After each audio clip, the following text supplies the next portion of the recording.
Bom dia, alunos! Chegamos ao roteiro 13 de língua portuguesa.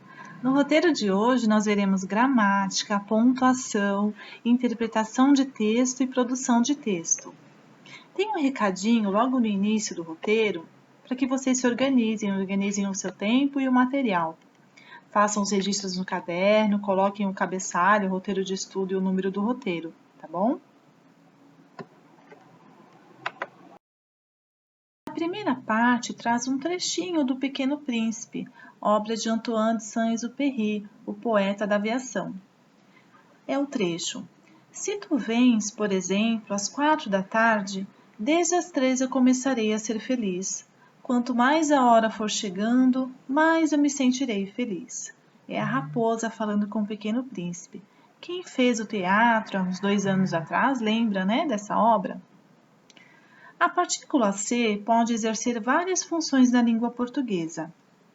Ela pode ser utilizada como partícula passivadora, índice de indeterminação do sujeito, pronome reflexivo, parte integrante do verbo, conjunções.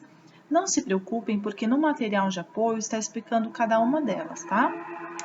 A pergunta 1 é, no trecho, se tu vens, lá no início do parágrafo, a conjunção se, ela indica uma certeza ou uma incerteza? Já a pergunta 2 é: se pegarmos como base o momento em que se fala, as ações que o verbo expressa podem ocorrer em diversos tempos, não é mesmo? Letra A.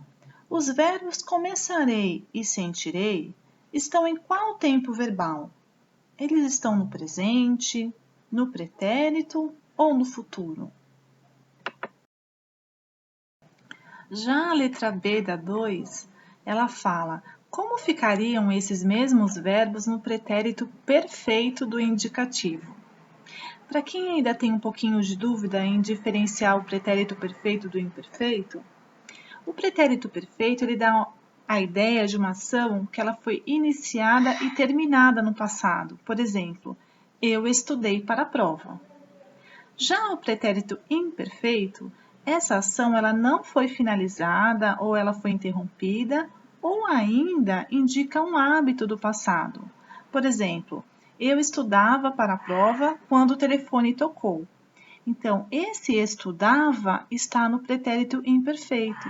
Percebam que ele estava fazendo uma ação no passado, que era de estudar, e essa ação ela foi interrompida pelo telefone. Eu estudava para a prova quando o telefone tocou. Ou ainda, se você quiser indicar um hábito, você pode colocar eu estudava todos os dias, o hábito do passado, tá bom?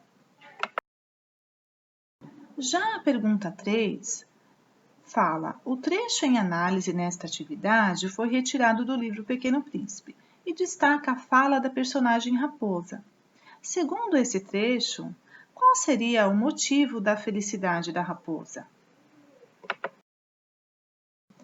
A segunda parte traz um texto chamado O Futuro é Agora. Ele diz: a tecnologia 5G é complexa e desafiadora. Para o diretor da Inatel, Instituto Nacional de Telecomunicações, Carlos Nazaré Mota Marins, ela é vista como disruptiva por apresentar cenários diferentes dos oferecidos pela tecnologia atual. O primeiro intuito da telefonia foi comunicar com mobilidade.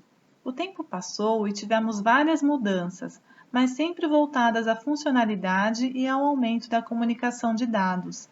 O 5G é diferente, pois permite ir além, conta.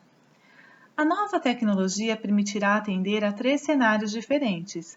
Segundo o diretor, o primeiro é o grande aumento da taxa de dados, que poderão ser até 100 vezes maiores do que no sistema 4G. A outra possibilidade refere-se ao baixo tempo de latência da rede, ou seja, a informação demora muito menos para chegar de um ponto a outro. Essa característica permite implantar ações inovadoras, como a internet tátil com tempo de atraso tão pequeno que seria possível fazer uma cirurgia à distância, devido à conexão praticamente instantânea, exemplifica. Por fim, o último cenário diz respeito ao número de usuários. Será possível ter muito mais usuários conectados à rede, e nem sempre humanos. Atualmente, os aparelhos estão conectados a no máximo 1 ou 2 equipamentos. Espera-se que após a mudança, cada usuário tenha um smartphone e outros 10 aparelhos conectados a seu sistema de comunicação móvel, explica. A fonte é a revista Minas Faz Ciência, na publicação de dezembro de 2019 a fevereiro de 2020, página 41. Ele traz o vocabulário com 3 palavras: disruptiva, que é aquilo que provoca ou pode causar disrupção, que acaba por interromper o segmento normal de um processo. A palavra mobilidade, que é a característica do que é móvel ou do que é capaz de se movimentar. E a palavra latência, que é o período durante o qual algo se elabora antes de assumir a existência efetiva. Então, a questão 4 diz: segundo o diretor da Inatel, Carlos Nazaré Mota Marins, a tecnologia 5G é vista como disruptiva. Por quê? Então, procurem no texto essa parte onde ele afirma isso e coloquem o motivo, tá bom? A questão 5 está falando sobre as aspas, né? Esse texto ele apresenta vários trechos entre aspas. Essas aspas, elas destacam no texto. Letra A, as falas alheias. Letra B, as escritas informais. Letra C, as partes mais importantes. Ou letra D, as inovações tecnológicas. Pelo que nós vimos em sala de aula, vocês sabem a resposta dessa, né?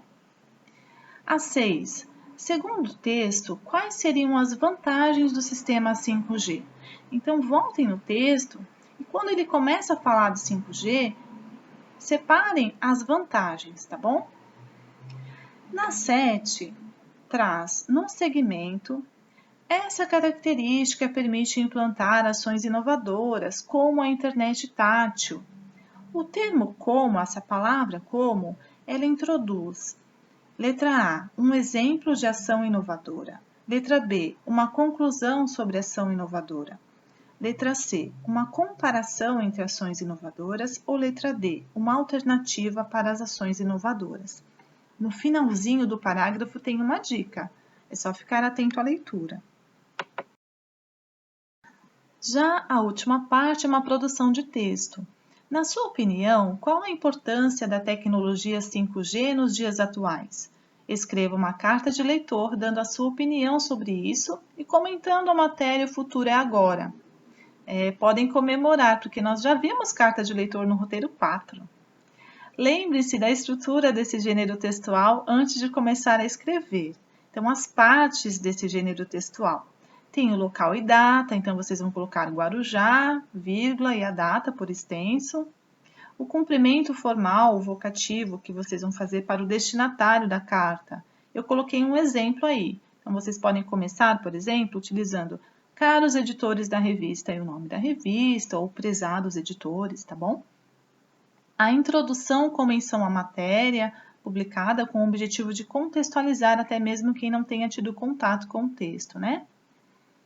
O desenvolvimento, que é o corpo do texto propriamente dito, né? Onde vocês vão fundamentar a opinião de vocês por meio de uso de dados e informações apresentados no texto.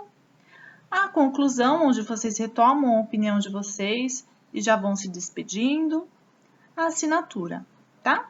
O uso da linguagem é formal, né? Aquela linguagem mais polida, aquela que demonstra que a gente não tem muita intimidade com a pessoa.